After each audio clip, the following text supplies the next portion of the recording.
प्रपंच नगरा सभोवती कर्मा नदीची माख्याती तिचे निजळे जीव वर्तती उत्पत्ती स्थिती अरतिरी.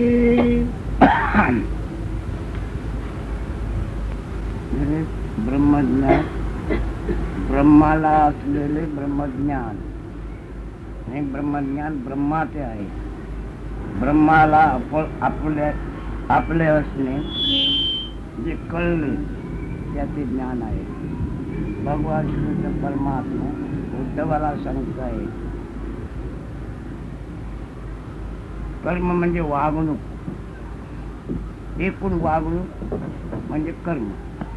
क्रियाचरण जे काय घडते आहे ते कर्म. जे जी क्रियाचरण घडते आहे ते आपण केले आपण न केले दोन्ही गोष्टी चालू आहेत. याला कर्म नदी असे नाव दिलेलं आहे भगवंताने. या कर्म नदीमध्ये हे सर्व प्राणी मात्र क्रियाधर्म आचरून आपण पलीकडे जाऊ असे म्हणत आहेत. वस्तुस्थिती अशी आहे, मुळात कोणाही व्यक्तीला व्यक्तीचे व्यक्तिरूप सत्तेने हक्काने नाही आहे. कोणाही व्यक्तीला व्यक्तीचे व्यक्तिरूप सत्ता अधिकाराने नाही आहे. उद्भवलेले आहे, भोगते आहे, भोगावे लागते आहे. परंतु कोणालाही हरि ब्रह्मादिकांना सुद्धा आपल्या सत्तेने आपण असणार, आपल्या हक्काने आपण असणार ही कल्पना खोटी पडलेली आहे. या कल्पनेला काही आधार नाही. इथे सांगण्याचे प्रयोजन काय आहे? तुम्ही कोणत्या ओळखीने आपल्याला ओळखता आणि त्या ओळखीचे बरे होण्याकरता क्रियाचरण करता. तुम्ही स्वतः आपणाला कोणत्या ओळखीने ओळखता आणि त्या ओळखीचे कल्याण करणे, बरे करणे हे कोणत्या ओळखीने तुम्ही आपल्याला म्हणता त्याचा इथे निराश करताय. कोणतीही तुमची ओळख असेल ती कदाकाळी प्रामाणिकपणाने असणार नाही. लहानपणापासून म्हातारपणापर्यंत काही दिवस असा, काही दिवस मी तसा, काही दिवस तसा, काही दिवस तसा असे म्हणत अधिक आयुष्य जर असले तर सर्व तुमच्या ओळखीने तुम्ही वापरलेल्या सर्वच्या सर्व त्यांना इकडे बसायला द्या अन्नाच्या पुढे. सर्वच्या सर्व ओळखी अनोळखी होणारे आहेत.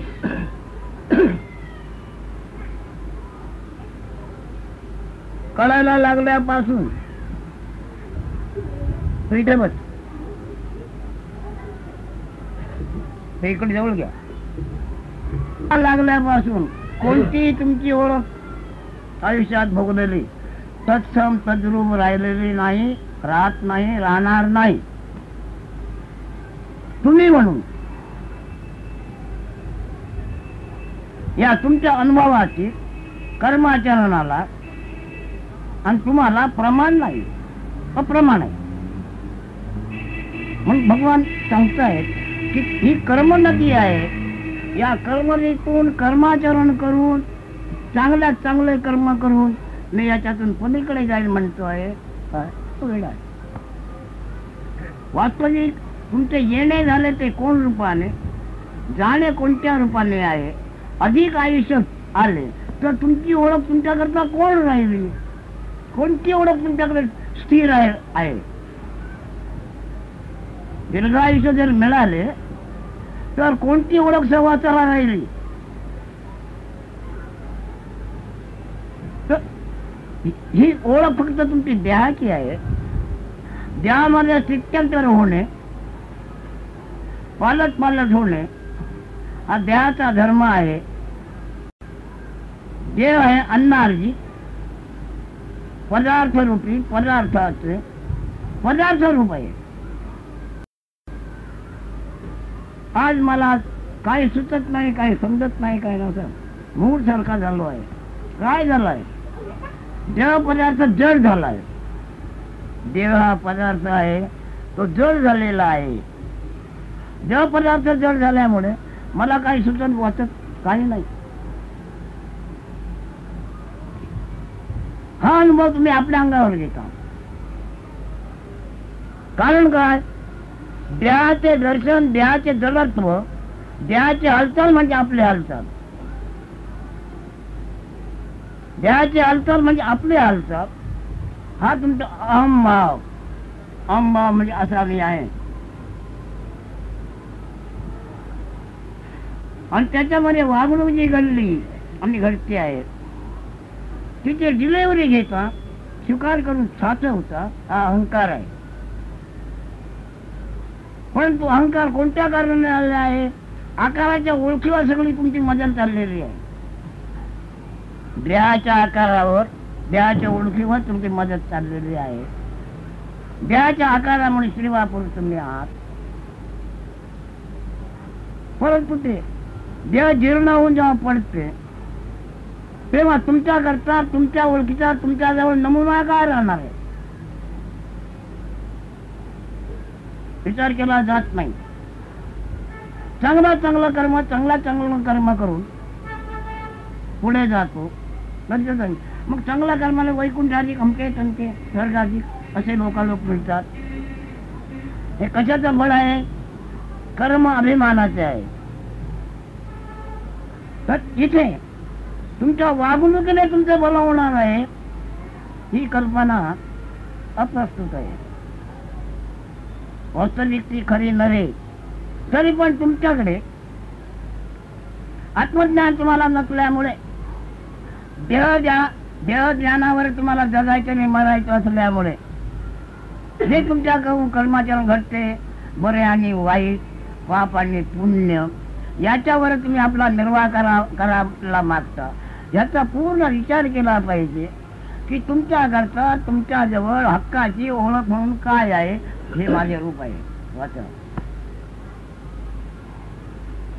प्रपंच नगरा सभोवती कर्मा नदीची माख्याती तिचे निगळे जीव वर्तती उत्पत्ती स्थिती अर्थिरी पुढे ते नदीचे जीवन मिळे कर्मासी येती कर्म फळे स्वर्ग नरकादी सोहळे तेने जळबळे भोगिती. कर्म जड आहे. आपण असं केलं आहे याची नोंद न टिकता साचलेली आहे. आणि ऐकताना सुद्धा असं केल्याने असं होणार आहे, असं केल्याने असं होणार आहे याची पण नोंद न घेता साचलेली आहे, जमा झालेली आहे. म्हणून या कर्म नदीतून कर्मातीत असलेला वस्तुता कसा आहे? तो कर्मातीत आहे. प्रत्यक्ष आपण काहीतरी क्रिया स्वीकारून साकार झालेला नाही, असं त्याला अनुभव नाही की आपण काहीतरी क्रिया संपादून साकार झालेला आहे, असा कोणाचाही अनुभव असणे शक्य नाही. कारण हे सगळं आगंतुक आहे. तर इथे देहाची ओळख जोपर्यंत तुम्ही पाजळता तोपर्यंत देवस्थानाचे जे काय घडले केलेले असेल ते संचय होऊन राहिलेला आहे आणि ते पुन्हा पुन्हा पुन्हा भोगावे लागेल. कर्माचरण इथे पुढे सांगितलंय वेदश्रुतीने निर्माण केलेलं आहे. परंतु ते कोणाला लागू आहे? देवरूपाने आपले रूप जो मानतो आहे त्याचा करता आहे. देहाशिवाय असलेला आणि देहाशिवाय असणार पुढे त्याला ते लागू नाही. पण कर्माचरण ज्याने सिद्ध केलेलं आहे, उद्या माझ्या या कर्माने असं भलं होईल, तसं भलं होईल, तसं भलं होईल, त्याच्याने त्याला पुन्हा साकारता येणे संभवनीय आहे. त्याला पुनर्जन्म असं म्हणतात. भगवद्गीता त्यांच्याकडे आले होते पुनर्जन्माचे ज्ञाते. अनेक मेलेल्या लोकांचे संदेश येतात त्यांना.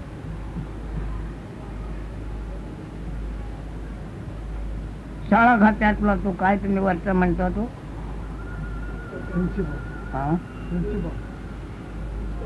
अशी त्याची पदवी आहे आणि त्याचा हा अभ्यास आपणच निर्माण झालेला आहे जन्मापासून हळूहळू.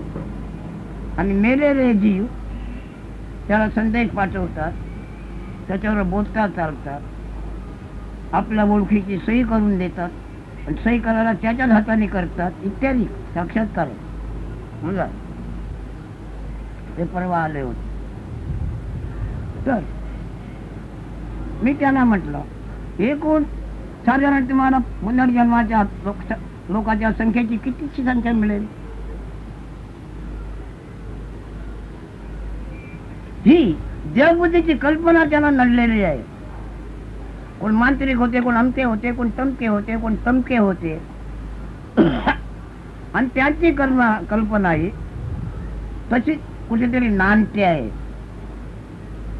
मी त्यांना सांगितलं की आजपर्यंत कोट्यावरी परार्ध कुठली माणसं लढाईत मिळली आहे. शिवाय की पुष्कळ मरतातच, जन्मतात आणि मरतात. त्याच्यापैकी किती जणांची पुनर्जन्माची कथा मिळू शकेल? परार्ध कोटी माणसं मेली आहेत नाना लढाईत, शिवाय रोगराई नाना प्रकाराने. तेव्हा किती लोकांची पुनर्जन्माची माहिती मिळू शकेल? सगळ्या मेलेल्या लोकांना पुनर्जन्म आहे का त्यांचा अनुभव? कोण जाणे? आज मेला, प्राण गेला, काया दहन झाली, दुसरे दिवस त्याला जाग आणि झोपेचा अनुभव असेल? साधी गोष्ट आहे. जाग आणि झोपेचा अनुभव नाही आहे, मग तहान आणि भूक असेल? जाग झोपेचा अनुभव ज्याला नाही त्याला आपण आहे असं असल्याचा अनुभव असेल? काय साहेब काय म्हणता? साधी सरळ गोष्ट आहे. परंतु वेदश्रुतीने सांगितलं ऐकवल्यामुळे त्यांनी ती धारणा धरलेली आहे. त्याप्रमाणे दान पुण्य करणं, अमकं तमकं मेल्यानंतर काय करणं, हा मायेचा गुण आहे. प्रत्यक्षपणे कोणी आपलं दर्शन घेऊ इच्छित नाही. लोक वार्तेप्रमाणे वागत वागत वागत जाऊन काहीतरी त्यांनी आपल्या कल्पनेने धरणे धरून ठेवलेला आहे, त्याप्रमाणे त्याला अनुभव येत असेल. तरी पण सगळ्यांना तसा पुनर्जन्माचा अनुभव घेणे शक्य आहे काय? विवेक केला पाहिजे. जन्म होण्यापूर्वी जन्म होणे झाले ते काय आणि कसे याचा कोणीतरी कधी विचार केला आहे का?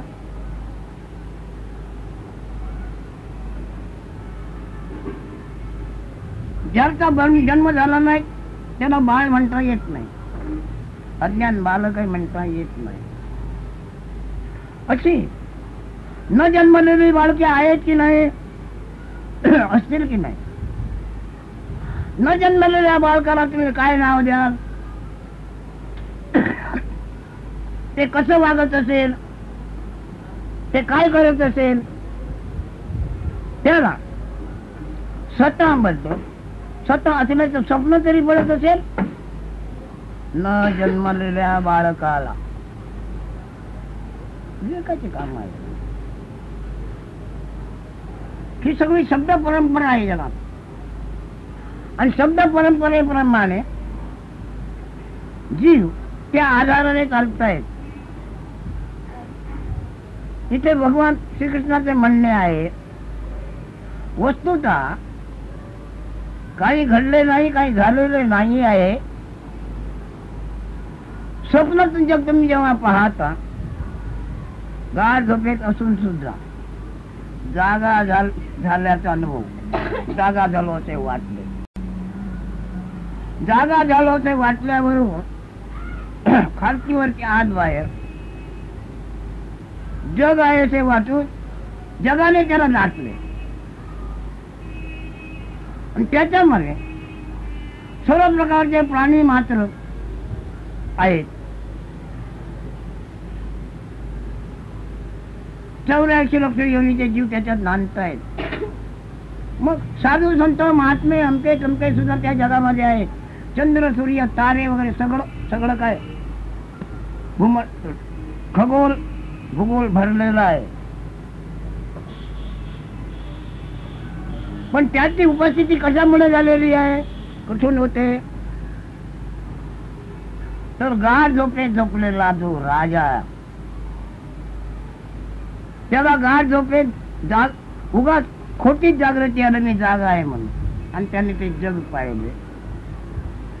आणि तो राजा झोपलेला सुखरूप आहे. पण स्वप्नामध्ये त्या राजाला आणखी एक देह आला आणि त्याच्यामध्ये भीक मागतोय. मग भीक मागला सुद्धा कोणत्याला भेटला, कर्माचरण काय करायला सांगितलं, असं कर तसं कर तसं कर. त्याप्रमाणे त्याची मग पुढे योग्यता वाढेल इत्यादी प्रकार. पण पुन्हा जसं एकाएकी तो जागा झाल्याचा उजेड पडला, एकाएकी जागा याचा उजेड पडला, तर तो आपणच एकाएकी तो उजेड गेला. पुन्हा तो राजाचा राजा. आता त्या स्वप्न जगामध्ये ते सगळे प्राणी मात्र, आणि ह्याला पण काय होते म्हणून ह्याला काय प्राप्त झाले असेल, त्याला काय प्राप्त झाल्याचा अनुभव नाही. मग त्या लोकांना काय प्राप्त झाल्याचा अनुभव असेल का? हा आपल्या पूर्वी जाणीवेने जागा झाला तेव्हा त्या लोकांचं काय झालं? स्वर्गाला गेले, वैकुंठाला गेले, कैलासामध्ये गेले. साधू संत महात्मे पण त्या जगामध्ये त्याला भेटले होते. त्या प्रत्येकाची प्रथम कर्माप्रमाणे होता लागली की सगळं एकच थराला एकच जातीला गेले.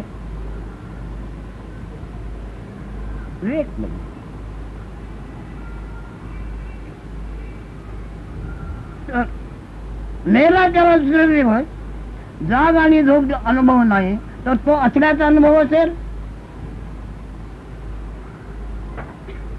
ज्याला जाग आणि झोप नाही त्याला असल्याचा अनुभवच नाही, तर त्याचं बरोबर काय होणं शक्य आहे?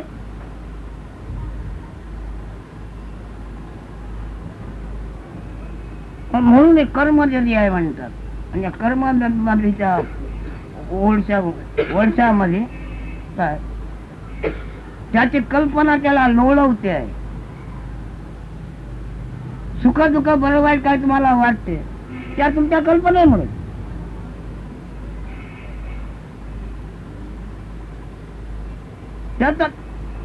त्याचा निराश केव्हा होतो आहे? दमदा लागल्यामुळे गाढ झोप लागली, तिथे बाई वा बाबा मी आहे एक कल्पना जिथे नाही. काया रूपाचा विसर पडला, विश्रांती पूर्ण शांती आणि आराम हे रोजच्या रोज आहे. मग इथे भगवान म्हणतायत तुम्ही ते काय कर्माचरण करतो म्हणता, त्याच्यामुळे तुम्ही वस्तुस्थिती वस्तू स्वरूपाला जाणार नाही. तुमच्या कल्पनेप्रमाणे तुम्ही कुठे गचक्या खात असणार. ते नदीचे जीवन मिळे, कर्मासी येती कर्म फळे, स्वर्ग नरकादी सोळे, तेने जबळे भोगिती. वागल्याचे फळ चांगल्या रीतीने वागला, आणखी चांगल्या रीतीने वागला, त्याची फळ अशी पुढे येतात म्हणतात. कोण म्हणताय? जगाचा परब्रह्म परमात्मा स्वतः सांगतो आहे आपली आत्मस्थिती. आणि आत्मस्थितीतून अकाळी अवेळी अकाली निर्माण झालेली गती म्हणजे प्राणी मात्राला आपण असल्याची स्मृती. प्राणी मात्राला आपण असल्याची स्मृती अकाळी निर्माण झालेली, गती निर्माण झाली, तिथे निश्चलामध्ये गती निर्माण झाली, म्हणजे हालचाल निर्माण झाली, चेतना निर्माण झाली, आणि ती चेतना मोठं जग म्हणून दिसू लागली. आणि त्या जग मोठं दिसू लागली त्याने आपण व्यक्ती म्हणून आपला स्वार्थ साधण्याकरता नाना कर्माचरणे पत्करलेली आहे. तरी कर्माचरणे पत्करू तू पूर्व स्वरूपाला, मूळच्या स्वरूपाला जाणार नाही. ही ओळखल्यानंतर मात्र तू जाग्यावरच आहे, तू आलाच नाही आणि गेलाच नाही असं होईल. प्रपंच नगरीहून निघता वेगे परमार्थासी येता, जो तो कर्मा नदी आठवता पुढे सरथा निर्बुधला. एक तरलोयचे ज्ञाते मधी, तेही कर्मी कर्म गुज क्या खाती. एक तरलोयचे ज्ञाते मधी, तेही कर्मी कर्म गुज क्या खाती. स्वय बुडवणी आणि का बुडवती, तरलो म्हणती तोंडाळ. कोण म्हणतोय? बरोबर मग परमात्मा म्हणजे आम्ही ऐकलं आहे, तो म्हणतोय. सर्वसाधारण तो कसा असावा?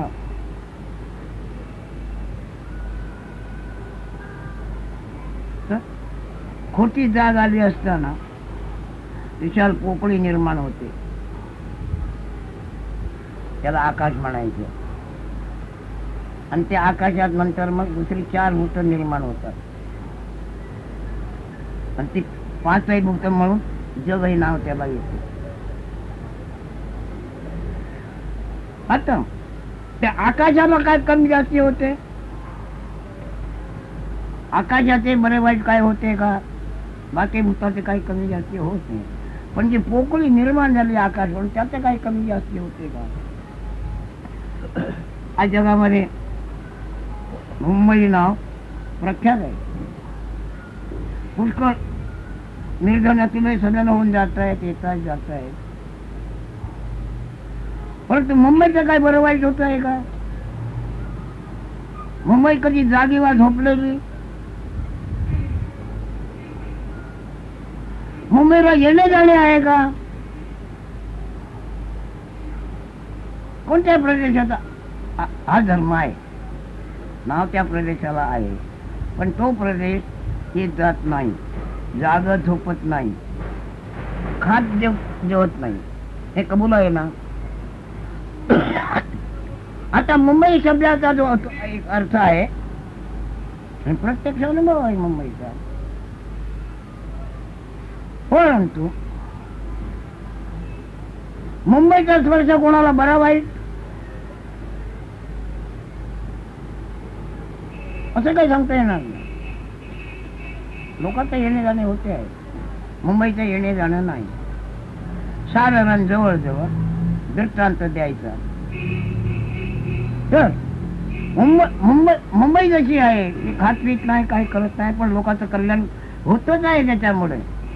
तसेच परमात्मा परब्रह्म आहे, होणे जाणे काही होत नाही, खात नाही, पीत नाही, येत नाही, जात नाही. परंतु ते असल्यामुळे 5 भूते निर्माण होऊन त्याच्या देखाव्यामध्ये देखावे खेळतायत. कोट्यावधी जीव निर्माण होतात न जातात, आणि हा प्रकार त्याच्यात दिसतो आणि भासतो आहे. कुठपर्यंत असतो? आपणाला आपण आहे असे भासते तोपर्यंत, आपणाला आपण हे भासतो आहे तोपर्यंत हा देखावा असेल. आपणाला आपण जेव्हा भासत नाही काय आहे असं असल्याचे, तेव्हा मग काही नाही. म्हणण्याचं कारण काय? वस्तुस्थितीने तुमचे जातीवंत जाती रूप म्हणजे आहे ते अजात आहे. अजात असून सुद्धा ते मुंबई सारखं आहे. समजा मुंबईची जात कोण आहे?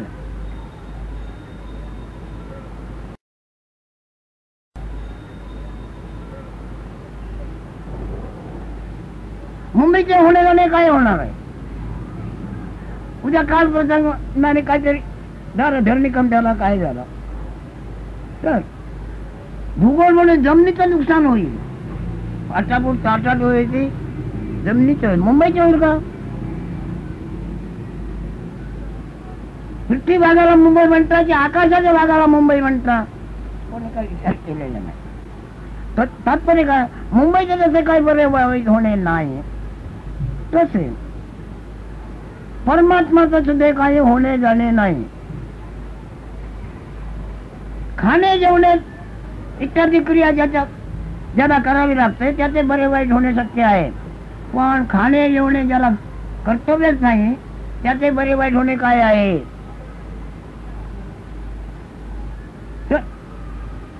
तुम्ही देहरूप आपले जर हळूहळू स्वरूप नव्हे म्हणजे आपले रूप नव्हे असे वर्ज केल्याचे पाहिले, वर्ज झाल्याचे पाहिले तर तुम्हाला येणे जाणे जन्म म्हणून काय नाही असा अनुभव येईल. मग कर्माचा आणि तुमचा संबंध काही नाही. बस ऐसे बुडाले नेनो किती बुडता शिकवणा तेची देती कर्मची उपाओ तरुणोपाय प्राप्ती म्हणून बुडविती सर्वांते. पण हे म्हणणे कोण म्हणतोय? परमात्मा म्हणा, परमेश्वर म्हणा, परब्रह्म म्हणा, जो आपल्या भ्रमामध्ये आपण डुबालेला नाही, आपल्या भ्रमामध्ये आपण डुबत नाही.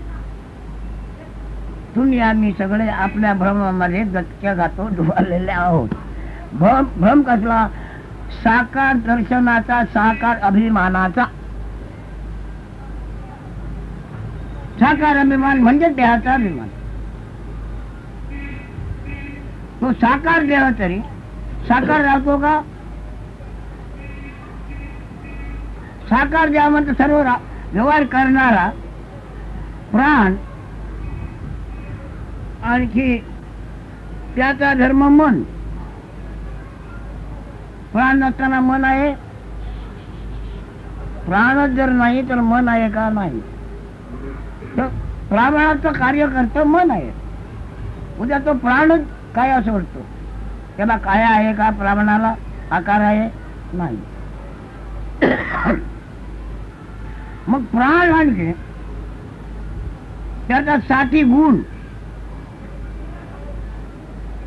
काया पदार्थाच्या रसामध्ये गुणगुण करणारा प्राण जातो तेव्हा मन जाते. प्राण गेला की काया पदार्थ जड होतो. काया पदार्थ जड झाला की गुण निर्गुण होऊन जातो. पेटलेला अग्नी जसा विझला, दिवा जसा विझला म्हणजे ज्योत नाही त्याला आणि प्रकाश नाही, तसाच काया पदार्थ जड झाला, गुण गुणपणा ते विसरलं. तसा गाढ झोपे स्त्री वापरून आपण विसरला जातो आणि तिथेच आराम मिळतो. स्त्री वापरून आई जागृती असेल, पूर्णपणे आराम झालेला नाही, झोपच लागली नाही म्हणतो बरोबर. आता झोप लागली नाही बरोबर. काय झालं होतं तर स्त्री वापरून आपण हे स्मरण जागे होते. ऐकून ठेवा. आता काया पदार्थ जड होतो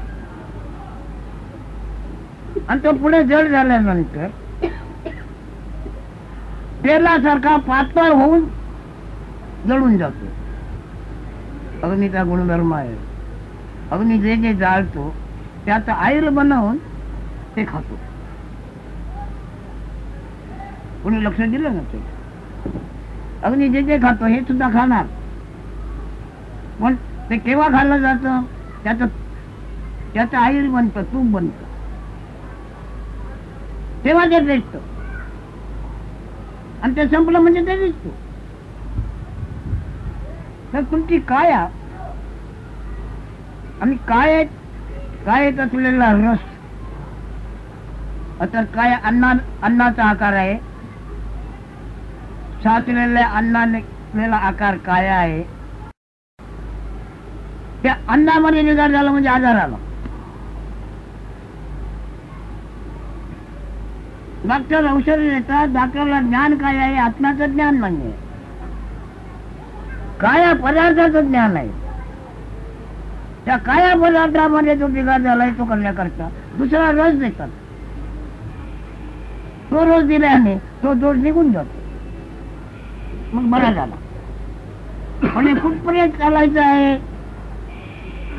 काया रसामध्ये असलेला गुण जोपर्यंत गुणगुणतोय म्हणजे जाणवतोय तोपर्यंत. वास्तविक जन्म मरण कोणाला नाही, परंतु काया रूप त्याने पकडलेले आहे आपले रूप म्हणून. म्हणून जन्म मरणाची बाधा होणे संभवते असे वेदस्थिती म्हणतायत. वास्तविक आज मेला तो दुसऱ्या दिवस भुकेला, थोडा वेळ जागा झाल्यानंतर झोपला, कोणी विचार करत नाही.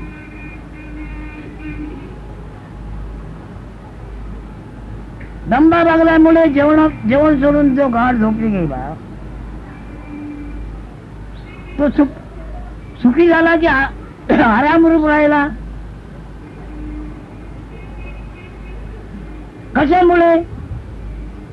काय स्मरण नाही, श्रीवा पुरुष मी आहे स्मरण राहिलं नाही तेव्हा. रोज आहे अनुभव. ही गोष्ट ध्यानात घ्या आणि ध्यान करा. मेडिटेशन म्हणतात त्याला, पण कसलं आणि करणार कसलं? ध्यानात काय धरलेलं आहे ते ध्यानात काय धरलं आहे ते धरून बसणार. ध्यानात धरणाऱ्याला कोण ओळखतो? ध्यान धरणारे कोण आहे?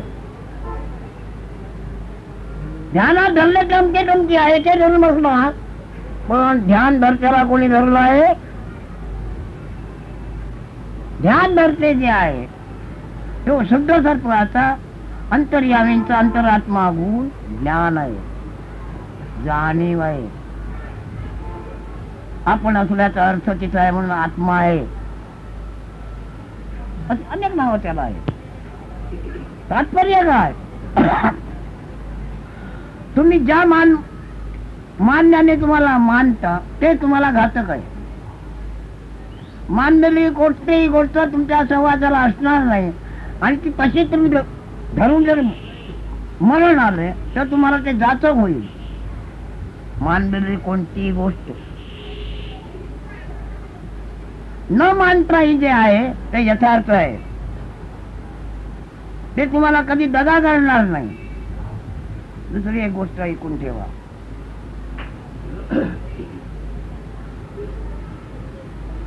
आपण जर आहे तर आपलं दुःख आपणाला होईल काय? दुःख दुसरे वेगळे असते आणि आपण वेगळे असते. दुःख वेगळे आणि आपण वेगळे. दुःख म्हणजे आपण नव्हे ना.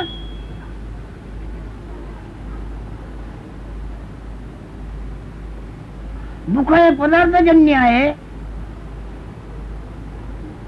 आपण गगन सदृश आहे. आकाशाला तेव्हा दुःख होत नाही, आकाशाला दुःख झालेलं जाणवत नाही. दुःख म्हणजे जे आहे ते आपण नव्हे, लक्षात ठेवा. पण दुःख ज्याला जाणवते ते आपण आहे. दुःखाचं साक्षीत्व घडते.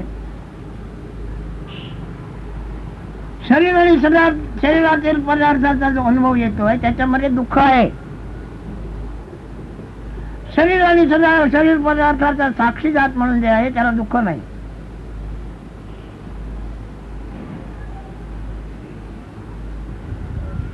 दुःख म्हणजे आपण नाही आणि देह म्हणजे दुःख आहे. दुःख म्हणजे आपण नव्हे पण देह हे दुःख आहे. म्हणजे देह आपण नव्हे तर दुःख आपण नव्हे. देहाची डिलिव्हरी म्हणजे स्वीकार आपण म्हणून जर केला नाही तर त्याला जन्म मरणाची बाधा होणार नाही. तेवढे ते स्वच्छ निर्मळ आणि पूर्ण आहे. वाचा.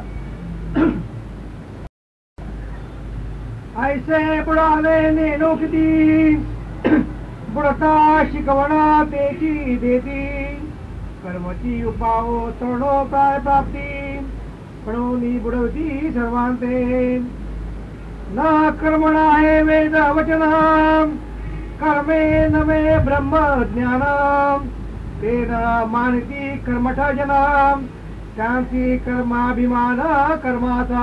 कोणी माणूस आहे मग कर्माचा अभिमान घेतल्याशिवाय त्याचा व्यवहारच होत नाही आहे. पण कर्म करा पाचही भूते त्याचा अक्षोप्र व्यवहारचा आहे. त्या 5 भूताच्या पृथ्वी रसातून उद्भवलेले म्हणजे जन्म झालेले कायारूप आणि काया रूपामध्ये आपण असल्याचा अनुभव, मग त्याला आत्मरूप म्हणायचे. ते वास्तविक आकाशासारखे स्वच्छ आहेत. आत्मा गगन सदृश माये वेदश्रुती म्हणतायत. तेव्हा तुमच्या ओळखीला तुम्ही कोण ओळखीला भजता, कोण ओळखीला मानता, त्याच्यावर तुमची समृद्धी अवलंबून आहे. देवरूपाने तुम्ही किती जरी समृद्ध झाला तरी पण तुम्ही दुःखीच होणार. देह असताना देहातील देहाबाहेरील आकाश, देहाबाहेरील आकाश आहे. देहात फक्त गुण आहे. तो गुण आणि आकाश जवळजवळ एक जात आहे. हे तुम्ही ओळखून जर मोकळे झाले तर जन्मापूर्वी जसे तुम्ही होता तसे आताही आताचा अनुभव येईल तुम्हाला.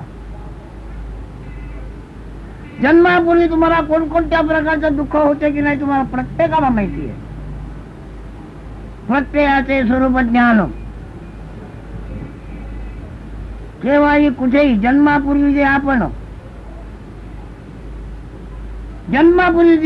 ते आपले ज्ञान आपल्याला म्हणजे प्रत्येकाला प्रत्यक्ष आहे. पण देहाचा जन्म झाल्यामुळे देहाचे रूप ते आपले रूप त्याने पकडलेले आहे. म्हणून सदा सर्वदा जो निर्विलंब करुणे देव, त्याला कसलाही अडथळा नाही. सुखाचा आणि दुःखाचा दोन्ही अनुभव नाही. दुःख निवारण्यापुरतं सुख हे नाव आहे. दुःख निवारण झालं तर सुख हे नाव कोण घेत असतं. ह्याचा विवेक करा आणि तुम्ही आकार आहे शुद्ध गगनासारखे निर्मळ स्वच्छ रूपाचे आहात ही आठवण ठेवा. राजा